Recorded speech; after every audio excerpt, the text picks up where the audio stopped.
안녕하세요. 뉴스 속 날씨 이세나입니다. 2013년은 기상이변의 연속이었다라는 말을 합니다. 지금까지 나타나지 않았던 극심한 기상재해가 연달아 발생했는데요. 우리나라의 경우는 가장 길었던 장마, 그리고 1973년 이후 가장 무더웠던 폭염, 거기에다가 기록적인 열대야와 초열대야 현상까지 발생했습니다. 우리나라뿐 아니라 중국과 일본도 기상재해로 몸살을 앓았는데요. 그래서 오늘은 K웨더의 반기성 센터장님과 함께 기상이변에 따른 대책에 대해서 자세히 알아보도록 하겠습니다. 센터장님 안녕하세요. 네, 안녕하세요. 네, 8월 말에 중국 헤이룽장 지역이 100년 만에 대홍수로 엄청난 피해를 입었잖아요. 또 일본에서는 토네이도가 발생해서 또 많은 피해가 잇따랐는데 도대체 이런 현상이 왜 자꾸 발생하는 걸까요? 올여름에 이제 유달리 동아시아 지역으로 기상재해가 연이어 발생하고 있는데요.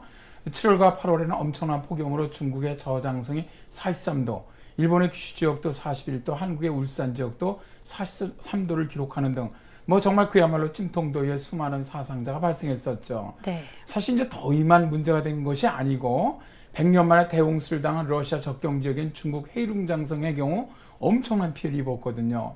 유전지대가 다 물에 잠기고 강이 범람하면서 강 주변 11개 마을과 1만 3천 헥타르가 넘는 농지가 물에 잠겼다고 합니다. 네. 헤이룽장성에서는 이번 홍수로 이재민이 500만 명이 넘게 발생을 했고 우리 돈 2조 7천억 원가량의 경제적 손실을 입었다고 발표를 했습니다. 우리나라 경우도 6월 17일에 장마가 시작해서 8월 4일에 종료되면서 기록적인 49일의 장마를 기록을 했고요. 여름철 최기온은 3.1도로 가장 무더웠다는 1994년의 기록을 깼습니다. 이런 현상이 발생한 원인은 북태평양 고기압의 이례적인 확장으로 중국과 일본, 우리나라의 폭염이 발생을 했고 북태평양 고기압의 가장자리에 놓인 중국의 헤이룽장성이나 우리나라 중부지방으로는 기록적인 비가 내리게 된 것이죠. 네, 또 얼마 전 한 일간지 기사를 보니까요. 식량 원자재 값 뛰고 범죄 늘고 온난화 수문 재앙 막아라라는 제목에 실렸더라고요. 그 내용을 보니까 그 세계적인 식량 사정 악화가 지구 온난화로 인한 것이다라는 내용이었는데 센터장님 정말 이 지구 온난화로 인한 기후 변화가 점점 더 심각해지고 있는 건가요? 2000년대 중반 이후에 지구촌에서는 이제 2008년 한 해만을 정해놓고는 매년 800건 이상의 대형 기상이변이 발생을 했습니다. 폭우나 폭풍, 토네이도 등은 1980년대 거의 2배 이상 증가를 했는데요. 중국에서 자연재해로 인한 경제 손실액은 2007년 2363억 위안에서 지난해는 4186억 위안으로 급증을 했습니다. 서울의 기온 변동폭은 지속적으로 커져서 1991년에서 2000년에는 2.93도이던 평균 기온 표준 편차가 2001년에서 2012년에 3.24도로 껑충 뛰었고요. 지금까지 우리가 생각하던 상식을 뛰어넘는 폭염과 홍수, 토광과 폭설 등 이런 이상기후가 이어지면서 세계 각국 정부와 기업, 개인들의 경제적 손실이 눈덩이처럼 불어나고 있습니다.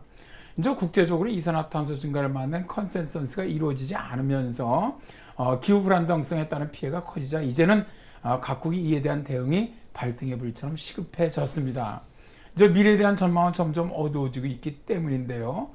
어쨌든 향후 100년간 일어날 기후변화 속도가 지난 6,500만 년간보다도 어떤 시기보다도 10배 이상 빠를 것으로 예상된다고 사이언스 데일리가 최근 보도했던 것도 한 몫을 했습니다. 네. 자, 그런데 문제가요. 이 지구 온난화로 인해서 기온이 상승하고 강우량이 증가하고 또 전염병이 창궐하면서 이게 결국 또 식량 생산 감소까지 이어지면서 많은 나라들의 혼란을 빚어올 수 있다. 이런 걸 텐데 어떻게 보시나요? 그렇습니다. 이제 국민의 보건 불안과 전력 소비 증가, 또 식량 원재료 가격 상승으로 각국 정부의 부담도 아주 커지고 있습니다. 2000년대 중반 이후에만 러시아, 미국 등지의 가뭄으로 세 차례 글로벌 식량 위기가 발생을 하면서 곡물 가격 상승이 사료라든가 육류, 식품 가격들을 순차적으로 상승시키는 에그플레이션을 유발했었거든요. 네. 미국에서는 올해 5월까지 동부 지역에 이어진 이상 저온이 천연가스 가격을 연초 대비해서 33.8% 올려놨고요. 세계보건기구는 최근 20년간 30여 종의 신종 바이러스가 창궐, 또 식품 매개별 질병과 인수 공통 전염병 등 이상기후 관련 질병이 증가하고 있다고 밝히고 있습니다. 기상재해에 노출된 사람의 20%는 정신적인 혼란과 외상 후 스트레스 장애를 겪고 가뭄과 폭염은 자살 또는 자해 확률을 8% 높인다는 기후연구소 발표까지 나오면서 저 보이는 손실만이 아닌 보이지 않는 손실도 기하급수적으로 늘 수 있다는 것이 큰 문제로 대두되고 있는 형편입니다. 네, 생각보다 정말 상황이 심각한 것 같은데요. 가장 시급한 건 이산화탄소 증가를 좀 줄이는 등 공동으로 좀 대책을 마련해야 하는 게 아닌가 싶습니다. 혹시 어떤 획기적인 대책은 없을까요?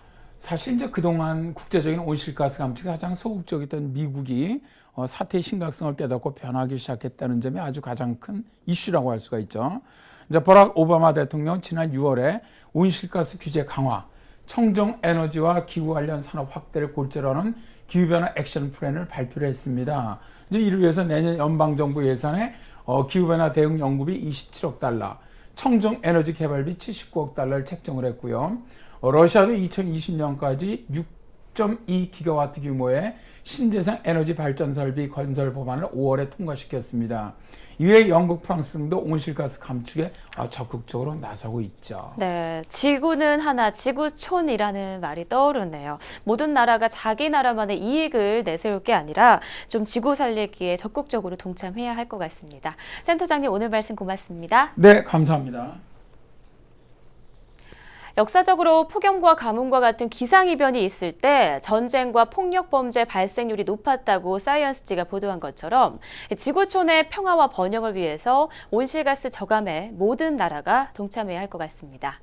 뉴스 속 날씨 오늘 준비한 이야기는 여기까지입니다. 시청해주신 여러분 고맙습니다.